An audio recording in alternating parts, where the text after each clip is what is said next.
En cette fin 2021, nous partons fêter la nouvelle année en croisière sur le Danube avec Croisi Europe. La croisière part de Vienne, puis Budapest, puis Bratislava et retour à Vienne. Après un voyage en bus depuis Strasbourg, nous arrivons à Vienne en fin d'après-midi. Notre bateau, le MS Vivaldi, est amarré près d'une église.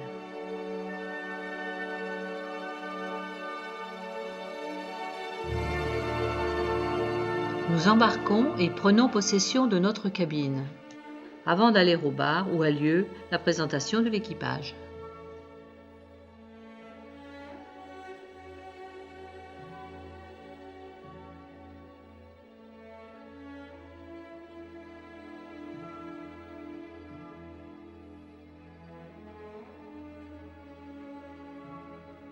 Après une nuit à quai, nous partons faire un tour dans la ville de Sissi, sous un temps très gris.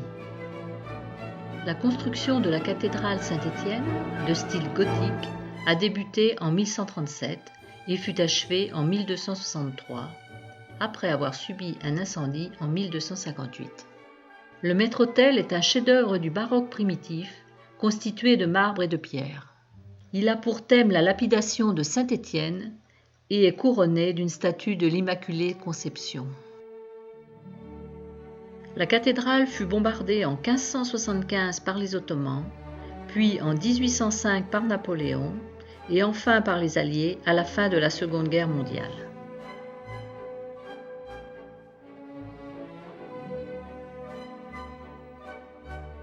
La flèche la plus haute culmine à 136 mètres de hauteur.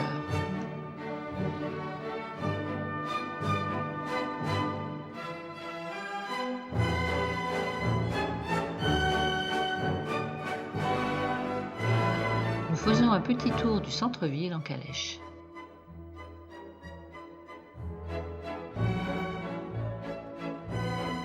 La construction en 1732 de cette fontaine fait suite au vœu de Léopold Ier d'ériger un monument religieux si son fils Joseph revenait sain et sauf du siège de Landau.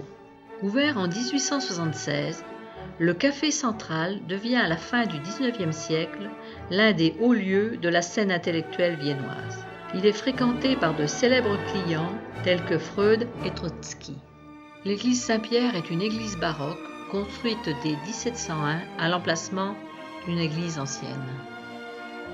Cœur de la cité, le Graben est la plus célèbre rue de Vienne. C'est une colonne dédiée à la Trinité.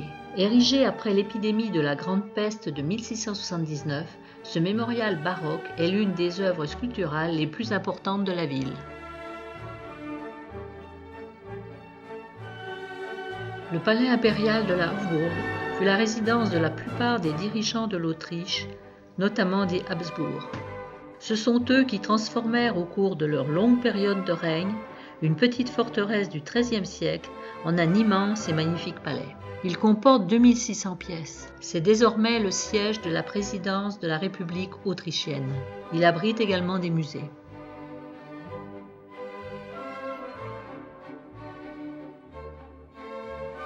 L'empereur François a eu 2 titres impériaux, Franz II en tant que dernier empereur du Saint-Empire romain germanique et Franz Ier en tant que premier empereur d'Autriche.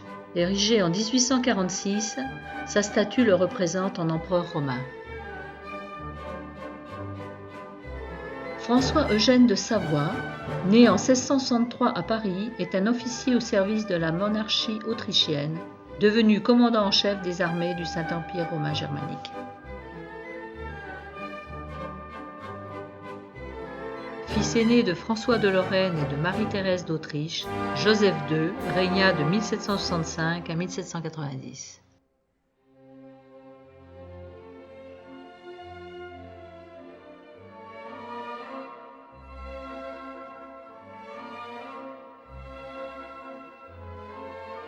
Nous passons devant la maison de la musique.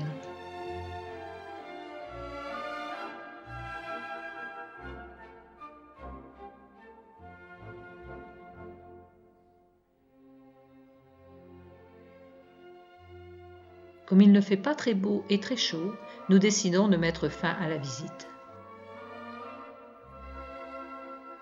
Nous retournons au bateau qui va naviguer toute la nuit. En début de matinée, le bateau passe devant Esztergom, où se trouve la cathédrale Saint-Aldabert. Cet édifice qui domine le Danube est la plus grande basilique d'Europe centrale. Édifiée de 1822 à 1869, elle succède à une ancienne cathédrale médiévale détruite par les Ottomans. Nous arrivons à Budapest vers 11 heures et le bateau se gare au pied du pont de la Liberté. Après déjeuner, un petit tour de ville avec arrêt au café Gerbaud. Le café Gerbaud est réputé pour ses chocolats chauds.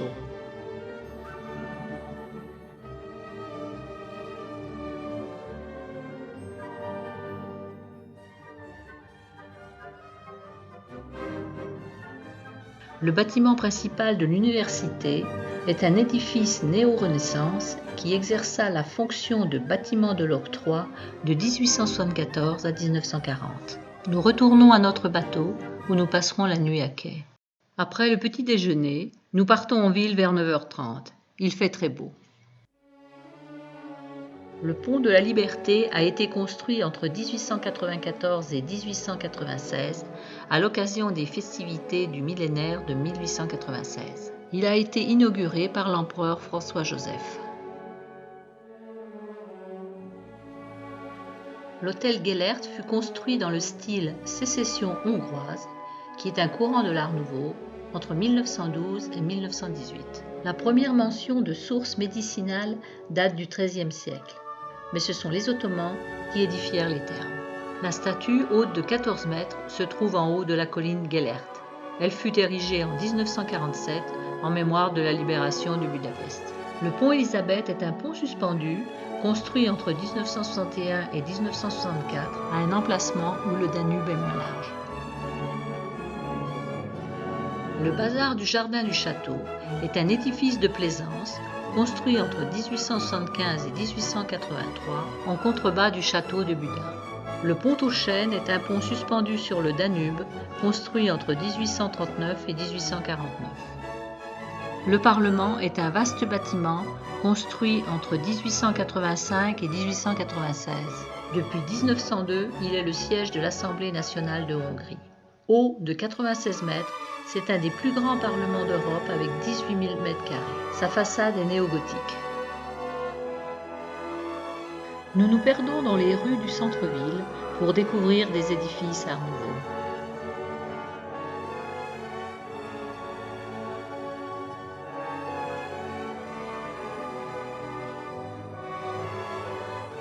La maison Gerbaud a été fondée en 1858 par Henryk Kugler, qui a ensuite vendu à son associé Émile Gerbaud. Ce fut un lieu de rencontre pendant la monarchie austro-hongroise. C'est un endroit où Viennois et touristes aiment prendre une pause et savourer des pâtisseries.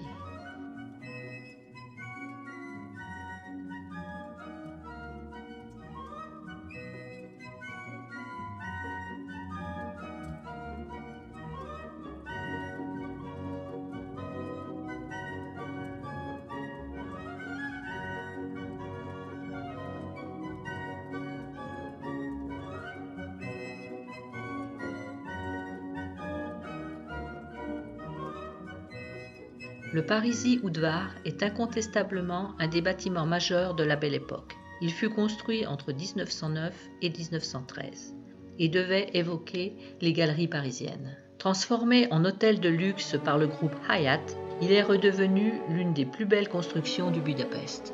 L'architecte d'origine allemande, Heinrich Schmal, a joué sur un mélange de styles, Art nouveau, mauresque, gothique italien entre autres, qui donne un aspect flamboyant à l'ensemble.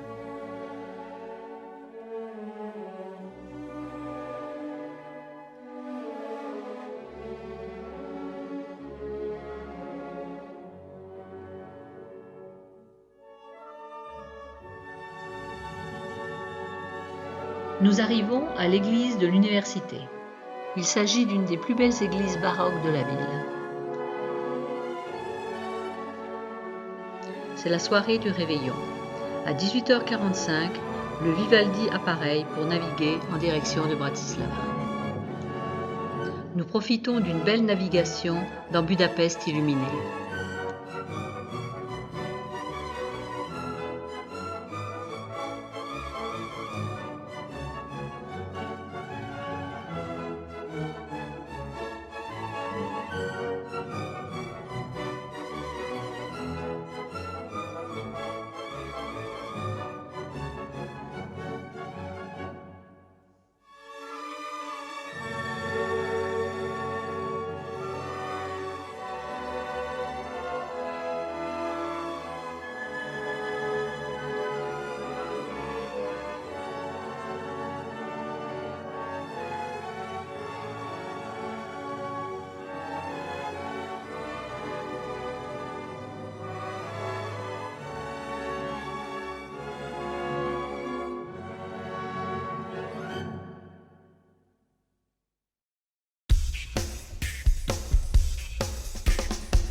Nous nous réveillons vers 8 heures, alors que le Vivaldi remonte doucement le Danube en direction de Bratislava.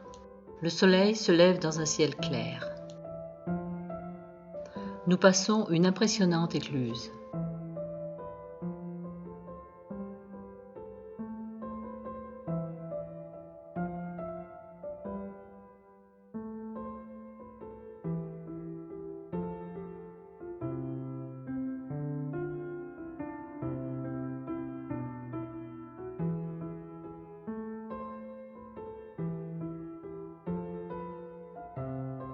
Arrivé à Bratislava dans la matinée.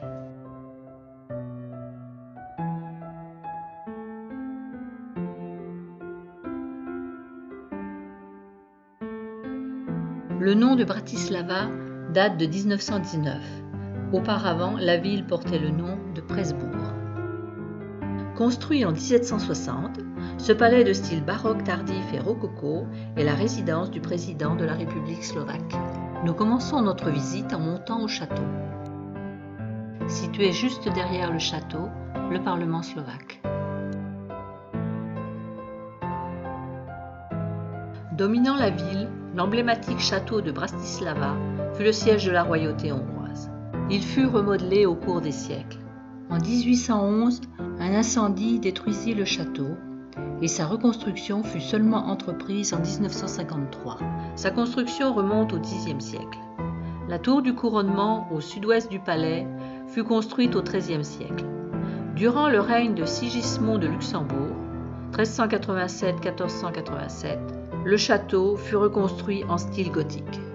Après 1526, le château devint le siège des monarques hongrois. Sous le règne de Marie-Thérèse, 1740-1780, il fut transformé en une luxueuse résidence baroque. Statue de Svētopluk. Ce fut le roi de la Grande Moravie de 870 à 894. Depuis le château, on a une belle vue sur le Danube et la vieille ville. Appelé aussi Pont Neuf, il fut construit de 1967 à 1972. Une attraction particulière est sa structure en forme de soucoupe volante, située au sommet du pylône de 85 mètres, qui accueille un restaurant.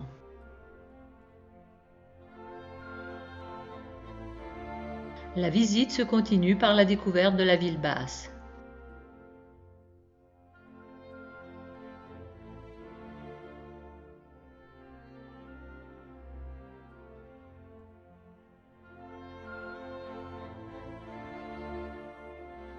L'église franciscaine est le bâtiment religieux existant le plus ancien de la vieille ville.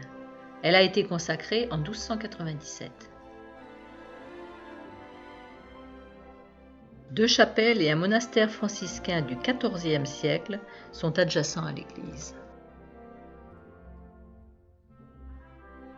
Un peu d'architecture soviétique. De style rococo, il fut construit entre 1768 et 1770 par un riche brasseur.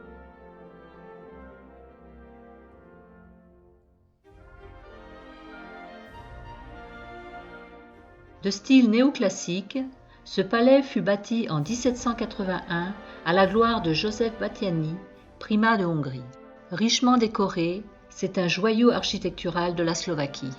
La signature du traité de Pressburg entre la France et l'Autriche eut lieu dans ce palais en 1805, après la bataille d'Austerlitz. Ce traité marque de facto la fin du Saint-Empire romain germanique.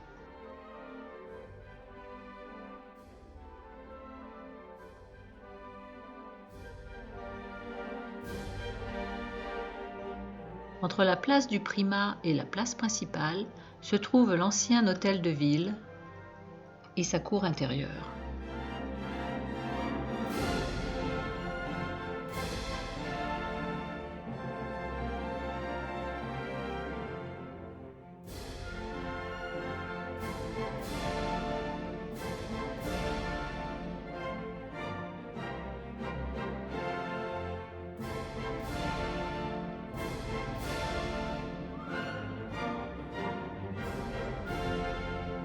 Ici, l'ambassade du Japon.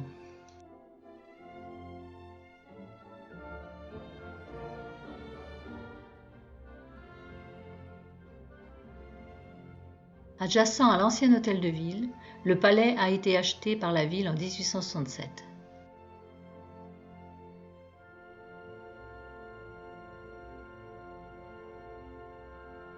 L'ancien hôtel de ville est un des bâtiments les plus anciens de la ville. C'est à l'origine un bâtiment gothique du XIVe siècle qui a été rénové plusieurs fois au cours de l'histoire.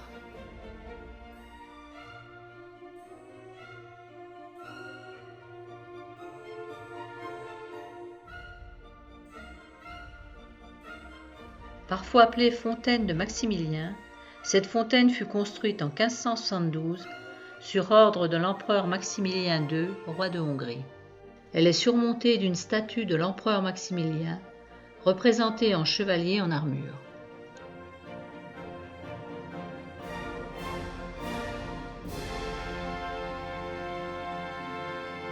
On peut voir une statue de Napoléon adossée à un banc. L'armée napoléonienne s'est rendue 2 fois à Bratislava, en 1805 et 1809. Flashback en 2006. Derrière la statue se trouve le palais Kutcherfeld, résidence de l'ambassade de France. À côté, le palais du vice-gouverneur. Cette statue représente un travailleur sortant d'une bouche d'égout.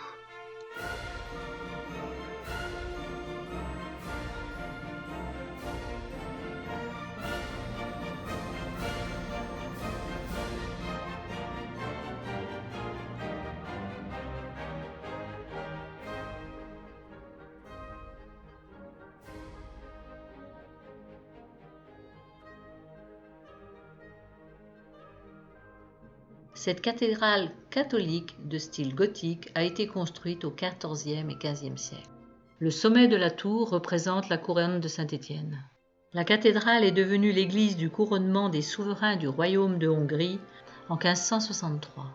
Au total, le couronnement de 11 rois et reines, ainsi que le 8 de leurs épouses, y ont eu lieu entre 1563 et 1830, dont celui de Marie-Thérèse d'Autriche.